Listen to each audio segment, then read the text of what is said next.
Literally, administration means management of affairs. Management of affairs. ಅಂದ್ರೆ ಇದರ ಅರ್ಥ ಏನು? ವ್ಯವಹಾರಗಳನ್ನ ನಿರ್ವಹಿಸೋದನ್ನ ನಾವೆಂತ ಕರಿತೀವಿ? ಅಡ್ಮಿನಿಸ್ಟ್ರೇಷನ್ ಅಂತ ಹೇಳ್ತಕ್ಕಂಥ. ನಮ್ಮ ಮನೆಯಲ್ಲೂ ಕೂಡ ಕೆಲವೊಂದು ವ್ಯವಹಾರಗಳಿರುತ್ತೆ. ದುಡ್ಡು ಕಾಸು ನಿಮ್ಮ ಪೇರೆಂಟ್ಸ್ ಏನ್ ಮಾಡ್ತಿರ್ತಾರೆ? ನಿರ್ವಹಿಸ್ತಿರ್ತಾರೆ, ಹೌದಾ? ಸೊ ಅದು ಒಂದು ರೀತಿಯಲ್ಲಿ ಹೇಳ್ಬೇಕು ಅಂತಂದ್ರೆ ಆಡಳಿತನೇ. ಹಾಗಾಗಿ ಈ ಒಂದು ಸರ್ಕಾರದ ಮಟ್ಟದಲ್ಲಿ ಅಥವಾ ಈ ಒಂದು ದೇಶ ಮಟ್ಟದಲ್ಲಿ ಅಂತ ನೋಡಿದಾಗ it is a management of affairs, whether it is a public or private. ಅದು ಪಬ್ಲಿಕ್ ಆದ್ರೂ ಆಗಿರ್ಬೋದು, ಪ್ರೈವೇಟ್ ಆದ್ರೂ ಆಗಿರ್ಬೋದು. ಸೊ ಇಲ್ಲಿ ಪಬ್ಲಿಕ್ ಅಂತ ಬಂದಾಗ it is nothing but government administration. Public ಅಂತಂದ್ರೆ ಯಾರು? ವಿ, ನಾವು, ನಮಗೋಸ್ಕರ ಇರತಕ್ಕಂಥ ಒಂದು ಸರ್ಕಾರವನ್ನೇ. ಅಂದ್ರೆ ನೋಡಿ, ಇಲ್ಲಿ ಪಬ್ಲಿಕ್ ಅಂತಂದ್ರೆ ಏನಂತ ತಿಳ್ಕೋಬೇಕು? ಇಟ್ ಈಸ್ ಅನ್ ಆಡ್ಜೆಕ್ಟಿವ್ ವರ್ಡ್ ಅಂತ ಹೇಳ್ತೀವಿ, ವಿಶೇಷಣ ಪದ ಅದು. ಪಬ್ಲಿಕ್ ಅಂತಂದ್ರೆ ಯಾರು? ಪ್ರಿಯಾಂಬಲ್ ಏನ್ ಹೇಳ್ತೀವಿ? ಮೊದಲನೇ ಒಂದು ಸಾಲು, V the people of India, ಆ ಪದನೇ ಹೇಳ್ಬಿಡುತ್ತೆ. ಸೊ ಇಲ್ಲಿ ಪಬ್ಲಿಕ್ ಅಂತಂದ್ರೆ ಯಾರು? ನಾವು, ನಮಗೋಸ್ಕರ ಇರತಕ್ಕಂಥ ಸರ್ಕಾರ. ಹಾಗಾಗಿ ಪಬ್ಲಿಕ್ ಅಂತಂದ್ರೆ ಏನಂತ ತಿಳ್ಕೋಬೇಕು? ಸರ್ಕಾರ ಅಂತ ತಿಳ್ಕೋಬೇಕು. We need to understand as a government. Public administration is nothing but government administration ಅಂತ ಹೇಳ್ತಕ್ಕಂಥದ್ದು. ಪ್ರೈವೇಟ್ ಅಡ್ಮಿನಿಸ್ಟ್ರೇಷನ್ ಅಂತಂದ್ರೆ ಒಂದು 3 ಅಥವಾ 4 ಜನ ಸೇರ್ಕೊಂಡು ಏನಾದ್ರು ವ್ಯಾಪಾರವನ್ನ ಸ್ಟಾರ್ಟ್ ಮಾಡಿದ್ರೆ ಅಥವಾ ವ್ಯವಹಾರವನ್ನ ಸ್ಟಾರ್ಟ್ ಮಾಡಿದ್ರೆ, that it self we call it as A private administration. ಹೌದಲ್ವಾ? ಸಿಂಪಲ್ ಆಗಿ ಅಷ್ಟೇ. ನಾವೇನು ಅದನ್ನ ದೊಡ್ಡ ದೊಡ್ಡ ಅರ್ಥದಲ್ಲಿ ದೊಡ್ಡ ದೊಡ್ಡ ಒಂದು ಬ್ರಹ್ಮಾಸ್ತ್ರ ಉಪಯೋಗ ಮಾಡಿ ತಿಳ್ಕೊಳ್ಳುವಂತ ಅಗತ್ಯ ಇಲ್ಲ. ಸಿಂಪಲ್ ಆಗಿ ತಿಳ್ಕೊಳ್ಳೋಣ. ಪಬ್ಲಿಕ್ ಅಡ್ಮಿನಿಸ್ಟ್ರೇಷನ್ ಅಂತಾರೆ ಸರ್ಕಾರದ ಒಂದು ಆಡಳಿತ ಅಂತ ಹೇಳ್ತೀವಿ. ಪ್ರೈವೇಟ್ ಅಡ್ಮಿನಿಸ್ಟ್ರೇಷನ್ ಅಂದ್ರೆ 4-5 ಜನ ಸೇರ್ಕೊಂಡು ಮಾಡ್ತಕ್ಕಂಥ ವ್ಯವಹಾರವನ್ನ ಅಥವಾ ವ್ಯಾಪಾರವನ್ನ ಏನಂತ ಕರಿತೀವಿ? ಖಾಸಗಿ ಆಡಳಿತ ಅಂತ ಕರಿತೀವಿ ಅಂತ ಹೇಳ್ತಕ್ಕಂಥದ್ದು. ಹಾಗಾಗಿ ಈ ಒಂದು ಡೆಫಿನೇಷನ್ಸ್ ಅಂತ ಬಂದಾಗ ಕೆಲವೊಂದು ವಿದ್ವಾಂಸರು ಬರ್ತಾರೆ ಪಬ್ಲಿಕ್ ಅಡ್ಮಿನಿಸ್ಟ್ರೇಷನ್ ಅಲ್ಲಿ. ವಿದ್ವಾಂಸರು ಅಥವಾ ಥಿಂಕರ್ಸ್ ಅಂತ ಹೇಳ್ತೀವಿ, are they are the experts in the public administration almost. So public administration itself is a western subject. ಅರ್ಥ ಆಯ್ತಾ? ಸೊ ಇಟ್ ಈಸ್ ಎ ಅಮೇರಿಕಾದ ಒಂದು ಹಿನ್ನೆಲೆಯನ್ನ ಹೊಂದಿರತಕ್ಕಂಥ ಒಂದು ವಿಷಯ ಆಗಿರೋದ್ರಿಂದ. ಸೊ ಇದರಲ್ಲಿ ಆಥರ್ಸು ಕೂಡ ತಿಮ್ಮಪ್ಪ ರಾಮಪ್ಪ ಯಾರು ಬರಲ್ಲ. ಯಾರು ಬರ್ತಾರೆ?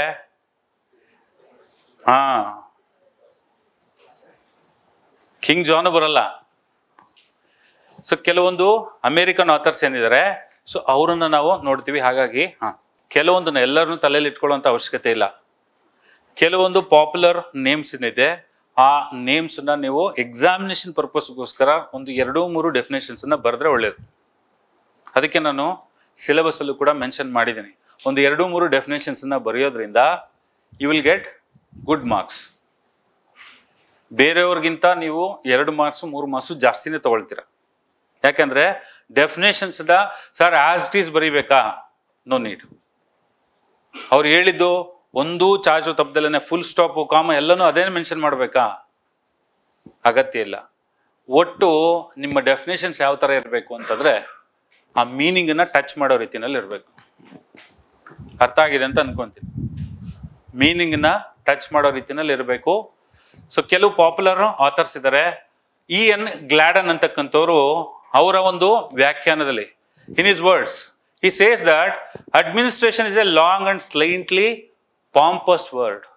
ಒಂದು ರೀತಿನಲ್ಲಿ ವಿಜೃಂಭಣೆ ಅಂತ ಹೇಳ್ತಿರಲ್ಲ, ಆಡಂಬರದ ಒಂದು ವಿಷಯ ಇದ್ದಾಗ ಅದು ಯಾವುದು? ಅಡ್ಮಿನಿಸ್ಟ್ರೇಷನ್ ಅಂತಕ್ಕಂಥ ಒಂದು ಪದ ಏನಿದೆ, ಪಾಂಪಸ್ ಅಂದ್ರೆ ತುಂಬಾ ಅದನ್ನ ಏನ್ ಮಾಡ್ತೀವಿ? ತುಂಬಾ ಅಗಾಧವಾದ ರೀತಿಯಲ್ಲಿ ಹೇಳ್ತೀವಿ. ಆದ್ರೆ but it has A humble meaning. ಒಂದು ರೀತಿನಲ್ಲಿ ಬಹಳ ಒಂದು ಅರ್ಥವನ್ನ ಕೊಡ್ತಕ್ಕಂತಹ ಒಂದು ವಿಷಯ ಹೊಂದಿದೆ ಅಂತ ಹೇಳ್ತೀವಿ. ಹಾಗಾದ್ರೆ ಏನಪ್ಪಾ ಅಂತಂದ್ರೆ to care for or look after people, to manage the affairs is determined action taken in pursuit of a conscious purpose. ಒಂದು ಪ್ರಜ್ಞೆಯನ್ನ ಅರಿವನ್ನ ಇಟ್ಕೊಂಡು ಕೆಲಸ ಮಾಡೋದ್ರ ಮೂಲಕ ಒಂದು ನಿರ್ಧಾರ ತಗೊಂಡಿರ್ತೀವಿ. ಆ ನಿರ್ಧಾರವನ್ನ ನಾವು ಈಡೇರಿಸ್ಕೋಬೇಕಾದ್ರೆ ಮಾಡ್ತಕ್ಕಂಥ ಕೆಲಸವನ್ನೇ ನಾವೆಂತ ಕರಿತೀವಿ? ಆಡಳಿತ ಅಂತೇಳಿ ಕರಿತೀವಿ ಅನ್ನೋದು E.N. ಗ್ಲಾಡನ್ ಅವರ ಒಂದು ವ್ಯಾಖ್ಯಾನ ಅಂತ ಹೇಳ್ತಕ್ಕಂಥ. ನಾನು ಹೇಳಿರ್ತಕ್ಕಂಥದ್ದಲ್ಲ, E.N. ಗ್ಲಾಡನ್ ಅವರು ಹೇಳಿರ್ತಕ್ಕಂಥದ್ದು. ಅಂದ್ರೆ ಇಲ್ಲಿ ಒಂದು ಅರಿವಿರಬೇಕು, ಪ್ರಜ್ಞೆ ಇರಬೇಕು, ಏನ್ ಕೆಲಸ ಮಾಡ್ತೀವಿ ಅಂತ. ಕಾನ್ಶಿಯಸ್ ಪರ್ಪಸ್ ನೋಡಿ ಅದಕ್ಕೆ ಹೇಳಿದ್ದಾರೆ. ಒಂದು ಅರಿವಿರ್ತಕ್ಕಂಥ ಒಂದು ಜ್ಞಾನವನ್ನ ಇಟ್ಕೊಂಡು, ಉದ್ದೇಶವನ್ನ ಇಟ್ಕೊಂಡು, ಯಾವುದೋ ಒಂದು ಉದ್ದೇಶವನ್ನ ನಾವು ಈಡೇರಿಸ್ಕೊಳ್ಬೇಕಾದ್ರೆ ಮಾಡ್ತಕ್ಕಂಥ ಒಂದು ಪ್ರಯತ್ನವನ್ನೇ ನಾವು ಆಡಳಿತ ಅಂತೇಳಿ ಕರಿತೀವಿ ಅಂತ ಹೇಳ್ತೀವಿ. Next, Felix A Nigro. So ಇವರು ಏನ್ ಹೇಳ್ತಾರೆ ಅಂತೇಳಿ ನೋಡೋಣ. Administration is the organisation and use of men and material to accomplish a purpose. ಎಲ್ಲವೂ ಕೂಡ ಮೀನಿಂಗ್ ಹೇಳೋದು ಅದೇ. ಯಾವುದೇ ಡೆಫಿನೇಷನ್ ಹೇಳಿದ್ರು ಕೂಡ ಒಂದಲ್ಲ ಒಂದು ರೀತಿಯಲ್ಲಿ ಅಡ್ಮಿನಿಸ್ಟ್ರೇಷನ್ ಅಂತಕ್ಕಂಥ ವರ್ಣಿಸ್ತಕ್ಕಂಥ ಒಂದು ಪದಗಳೇ ಅಲ್ಲಿದೆ. ಸೊ ಹಾಗಾಗಿ ಇಲ್ಲಿ ಅಡ್ಮಿನಿಸ್ಟ್ರೇಷನ್ ಅಂತಂದ್ರೆ ಅಥವಾ ಆಡಳಿತ ಅಂತಂದ್ರೆ ಒಂದು ಸಂಘಟನೆ ಇದ್ದಾಗೆ. ಸೊ ಅದ್ರಲ್ಲಿ ಏನಾಗುತ್ತೆ ಅಂತಂದ್ರೆ ಈ ಒಂದು ಜನರನ್ನ ಅಥವಾ ಮಾನವ ಸಂಪನ್ಮೂಲವನ್ನ, ಸಾಮಗ್ರಿಗಳನ್ನ ಬಳಸ್ಕೊಳ್ಳೋದ್ರ ಮೂಲಕ ನಮ್ಮ ಉದ್ದೇಶವನ್ನ ಏನ್ ಮಾಡ್ತೀವಿ ನಾವು ಈಡೇರಿಸ್ಕೊಳ್ತೀವಿ. ಅದೇ ಒಂದು ಆಡಳಿತ ಅಂತ ಹೇಳ್ತಕ್ಕಂಥ. ಸೊ ಅದು ಫೆಲಿಕ್ಸ್ ಎ ನೀಗ್ರೋ ಅಂತಕ್ಕಂಥ ಒಬ್ಬ ವಿದ್ವಾಂಸರು ಹೇಳಿರ್ತಕ್ಕಂಥದ್ದು. Next, Herbert Simon. ಇವರು ಬಹಳ ಪ್ರಸಿದ್ಧವಾದ ಒಂದು ವಿದ್ವಾಂಸರು ಅಂತ ಹೇಳ್ಬೋದು ಪಬ್ಲಿಕ್ ಅಡ್ಮಿನಿಸ್ಟ್ರೇಷನ್ ಅಲ್ಲಿ. ಸೈಮನ್ ಡಿಸಿಷನ್ ಮೇಕಿಂಗ್ ಇದೆಯಲ್ಲ, ಸೊ ಅದರಲ್ಲಿ ಬಹಳ ಒಂದು ಕೊಡುಗೆಯನ್ನು ಕೊಟ್ಟಿರ್ತಕ್ಕಂಥ ಒಬ್ಬ ವಿದ್ವಾಂಸರು ಅಂತ ಹೇಳ್ತೀವಿ, Herbert A Simon. In its broadest sense, administration can be defined as the activities of groups cooperating to accomplish common goals. ಒಂದು ವರ್ಡ್ ಅಂತೂ ಪಕ್ಕ ನಿಮಗೆ ಗೊತ್ತಾಯ್ತು, ಕಾಮನ್ ಗೋಲ್ ಅಂತೂ ಇರಲೇಬೇಕು, ಸಾಮಾನ್ಯ ಉದ್ದೇಶ ಅಂತೂ ಇರಲೇಬೇಕು, ಎಲ್ಲರ ಒಂದು ಜನರ ಒಂದು ಪ್ರಯತ್ನ ಅಂತೂ ಇರಲೇಬೇಕು. ಆ ಒಂದು ಉದ್ದೇಶವನ್ನು ಈಡೇರಿಸ್ಕೋಬೇಕಾದ್ರೆ ಎಲ್ಲರೂ ಕೂಡ ಏನ್ ಮಾಡಬೇಕು, ಪ್ರಯತ್ನವನ್ನು ಮಾಡಬೇಕು. ಅರ್ಥ ಆಯ್ತಾ? ಸೊ ಇಷ್ಟು ಡೆಫಿನೇಷನ್ಸ್ ಅನ್ನ based upon the above definitions we can come to the conclusion that there must be a group of people having some common purpose and collective efforts. ಈ ಮೂರು ಒಂದು ಅಂಶಗಳು ಇರಲೇಬೇಕು. ಸಾಮೂಹಿಕ ಪ್ರಯತ್ನ ಇರಬೇಕು, ಜನರ ಗುಂಪಿರಬೇಕು, ಸಾಮಾನ್ಯವಾದ ಒಂದು ಉದ್ದೇಶ ಇರಬೇಕು. ಸೊ ಇದನ್ನ ನಾವು ಎಲ್ಲಿ ನಾವು ಪ್ರಯತ್ನವನ್ನ ಪಡ್ತೀವಿ ಅಥವಾ ಇವನ್ನ ಫುಲ್ಫಿಲ್ ಮಾಡೋದಕ್ಕೆ ಟ್ರೈ ಮಾಡ್ತೀವಿ, that it self is called as A administration ಅಂತ ಹೇಳ್ತೇವೆ. ಅರ್ಥ ಆಯ್ತಾ? ಏನೋ ಡೌಟ್ಸ್ ಇದ್ರೆ ಕೇಳ್ಬೋದು ಹಿಂದೆ. ಸೊ ಸಿಂಪಲ್ ಆಗಿ ನಾವು ಮೂರು ಅಂಶಗಳನ್ನ ಅಡ್ಮಿನಿಸ್ಟ್ರೇಷನ್ ಅಲ್ಲಿ ನೋಡ್ತೀವಿ. ಒಂದು, a group of people, collective efforts and common purpose. ಇಷ್ಟಿದ್ರೆ ಅದನ್ನೇ ಅಂತ ಕರಿಬಹುದು ಆಡಳಿತ ಅಥವಾ ಅಡ್ಮಿನಿಸ್ಟ್ರೇಷನ್ ಅಂತ ಕರಿಬಹುದು ಅಂತ ಹೇಳ್ತಕ್ಕ. ಪಬ್ಲಿಕ್ ಅಡ್ಮಿನಿಸ್ಟ್ರೇಷನ್ ಅಂತಂದ್ರೆ ಏನು ಅನ್ನೋದನ್ನ ನೋಡೋಣ. ಸೊ ನಾನು ಆಗ್ಲೇ ಹೇಳಿದಾಗೆ ಪಬ್ಲಿಕ್ ಅಡ್ಮಿನಿಸ್ಟ್ರೇಷನ್ ಅಂತಕ್ಕಂಥದ್ದು ಒಂದು ಆಡಳಿತದ ಒಂದು ಭಾಗ ಅಂತಾನು ಕೂಡ ಹೇಳ್ಬೋದು. ಸೊ ಇಲ್ಲಿ ಆಡಳಿತದ ಬಗ್ಗೆ ಆಲ್ರೆಡಿ ತಿಳ್ಕೊಂತ ಬಂದ್ವಿ.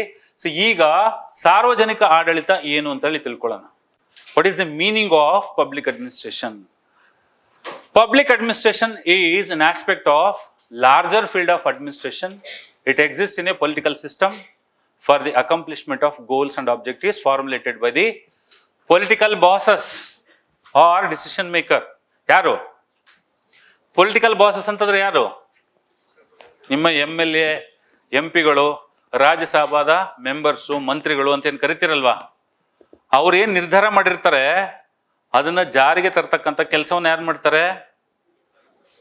ಆಡಳಿತಗಾರರು ಅಥವಾ ಸಾರ್ವಜನಿಕ ಆಡಳಿತಗಾರರು ಮಾಡ್ತಾರೆ ಅಂತ ಹೇಳೋದನ್ನೇ ಈ ಒಂದು ಡೆಫಿನೇಷನ್ ಹೇಳ್ತಾರೆ. ಇಲ್ಲಿ ನೋಡಿ, ಈ ಒಂದು ಅಡ್ಜೆಕ್ಟಿವ್ ವಿಶೇಷಣ ಯಾವುದು? ಪಬ್ಲಿಕ್ ಅಂತಕ್ಕಂಥ ಒಂದು ವಿಶೇಷಣ ಇದೆಯಲ್ಲ, ಸೊ ಇಲ್ಲಿ ನಾವೇನಂತ ಅರ್ಥ ಮಾಡ್ಕೋಬೇಕು?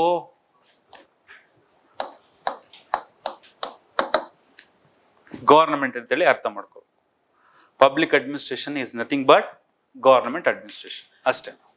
It is just an implementing authority which is decisions made by the political decision makers or political bosses.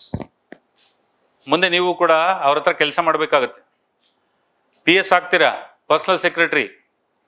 So ನಿಮ್ಮ ಒಂದು ಸಜೆಷನ್ಸ್ ಅನ್ನ ಕೇಳ್ತಾರೆ, ನಿರ್ಧಾರ ಕೇಳ್ತಾರೆ, ಏನ್ ಮಾಡ್ಬೋದು, ಇದಕ್ಕೆ ಪಾಲಿಸಿ ಮಾಡಬೇಕಾಗಿದೆ, ಒಂದು ಫ್ರೇಮಿಂಗ್ ಅನ್ನ ಮಾಡ್ಕೊಂಡ್ ಬನ್ನಿ ಅಂತ ಹೇಳ್ತಾರೆ. ಕಾನೂನನ್ನ ಅವ್ರ ರಚನೆ ಯಾವತ್ತೂ ಮಾಡಲ್ಲ, ಅವರು ಶಾಸಕರಷ್ಟೇ. ರಚನೆ ಮಾಡೋದ್ಯಾರು? ಅಧಿಕಾರಿಗಳಿಲ್ಲ ಅಂತಾರೆ, ಅವ್ರ ಕಾಲ ಕೈನು ಕೂಡ ಆಡಲ್ಲ. ಏನಾದ್ರೂ ಒಂದು ಫೈಲ್ ಇದ್ರೆ ಹೇಳಿ ಸೈನ್ ಮಾಡ್ತೀನಿ ಅಂತ. ಯಾರು? ಕೊನೆಗೆ ನೀವೇ ಬೇಕು. ಯಾರು? ಅಡ್ಮಿನಿಸ್ಟ್ರೇಟರ್ ಎಕ್ಸ್ಪ್ಲೈನ್ ಮಾಡ್ಬೇಕಾಗುತ್ತೆ. ಸರ್ ಈ ತರ ಒಂದು ಮೆಸೇಜ್ ಅವ್ರು ಕೊಡ್ತಾ ಇದ್ದಾರೆ, ಹಾಗಾಗಿ ಒಂದು ಪಾಲಿಸಿಯನ್ನ ಫ್ರೇಮ್ ಮಾಡೋಣ. So that will definitely help to the public ಅಂತ ಹೇಳ್ತಾನೆ. ಸೊ ಹಾಗಾಗಿ ಒಂದಲ್ಲ ಒಂದು ರೀತಿಯಲ್ಲಿ ಪೊಲಿಟಿಕಲ್ ಒಂದು ಯಾವುದು ಪಬ್ಲಿಕ್ ಅಡ್ಮಿನಿಸ್ಟ್ರೇಷನ್ ಈ ಒಂದು ಪೊಲಿಟಿಕಲ್ ಬಾಸಸ್ಗೆ ಬೇಕೇ ಬೇಕು. ಸೊ ಅವ್ರೇನ್ ಮಾಡ್ತಾರೆ, ನಿಮ್ಮ ಒಂದು ಸಜೆಷನ್ಸ್ ಇಂದ ಪಾಲಿಸಿಯನ್ನು ಫ್ರೇಮ್ ಮಾಡ್ತಾರೆ.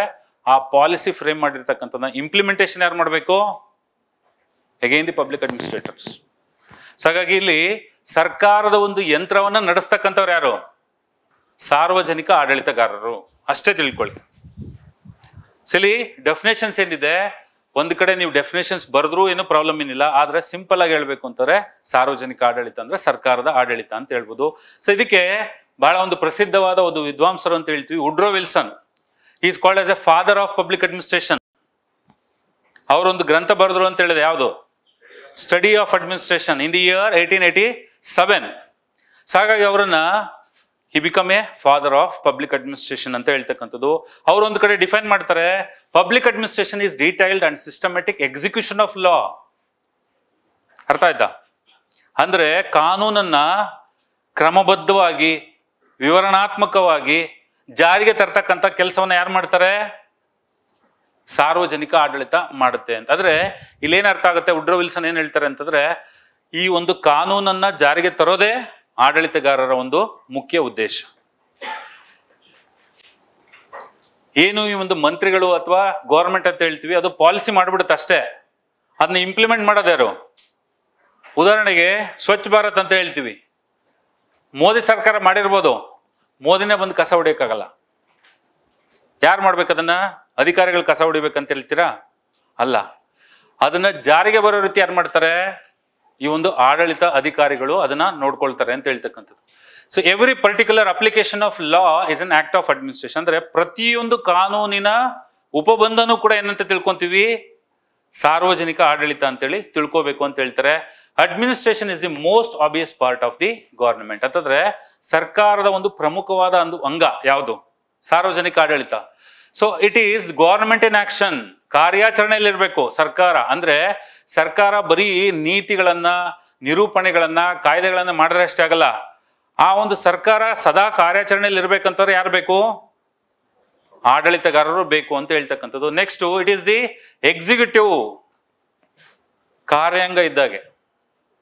ನೆಕ್ಸ್ಟ್, ಆಪರೇಟಿವ್, ನಡೆಸ್ತಕ್ಕಂಥದ್ದು. Next, the most visible side of the government. ಅಂದ್ರೆ ಸರ್ಕಾರ ಅಂದ ತಕ್ಷಣ ನಮ್ಗೆ ಕಾಣೋದು ಯಾರು? ಮಂತ್ರಿಗಳಲ್ಲ, ಸಾರ್ವಜನಿಕ ಆಡಳಿತಗಾರರು. ನೀವು ಯಾವುದೋ ಒಂದು ಆಫೀಸ್ಗೆ ಹೋಗ್ತೀರಪ್ಪ, ಸೊ ಇಮಿಡಿಯೇಟ್ ಆಗಿ ನಮಗೆ ಅಧಿಕಾರಿಗಳು ಕಾಣ್ತಾರೋ ಅಥವಾ ನೇರವಾಗಿ ನಾವು ಒಂದು ಉದಾಹರಣೆ ಹೇಳ್ಬೋದು. ಸೊ ರಿಲಯನ್ಸ್ ಕಂಪ್ನಿಯವನು ಸಿಮ್ಗಳನ್ನ ಬಿಟ್ಟಿದ್ರು ಕೂಡ ಏನಾದ್ರು ವ್ಯತ್ಯಾಸ ಆದ್ರೆ ಯಾರಿಗೆ ಫೋನ್ ಮಾಡ್ತೀವಿ ನಾವು? ಅಂಬಾನಿಗೆ ಫೋನ್ ಮಾಡ್ತೀವಿ, ಯಾರಿಗೆ ಫೋನ್ ಮಾಡ್ತೀವಿ?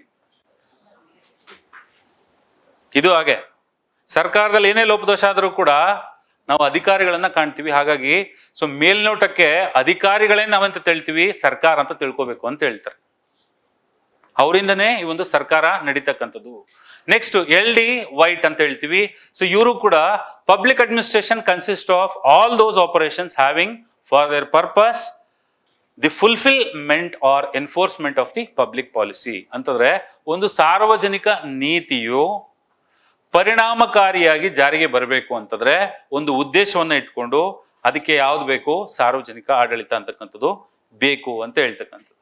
So E N Gladden, public administration is a concerned with administration of the government. ಬಹಳ ಸಿಂಪಲ್ ಆಗಿದೆ, ಇಷ್ಟನ್ನ ನೀವು ಬರೆದ್ರು ಸಾಕು. ನಾ ಅದಕ್ಕೆ ದೊಡ್ಡ ದೊಡ್ಡ ಡೆಫಿನೇಷನ್ಸ್ ಅನ್ನ ಎಲ್ಲೂ ಕೂಡ ನಾನು ರೆಕಮೆಂಡ್ ಮಾಡಲ್ಲ.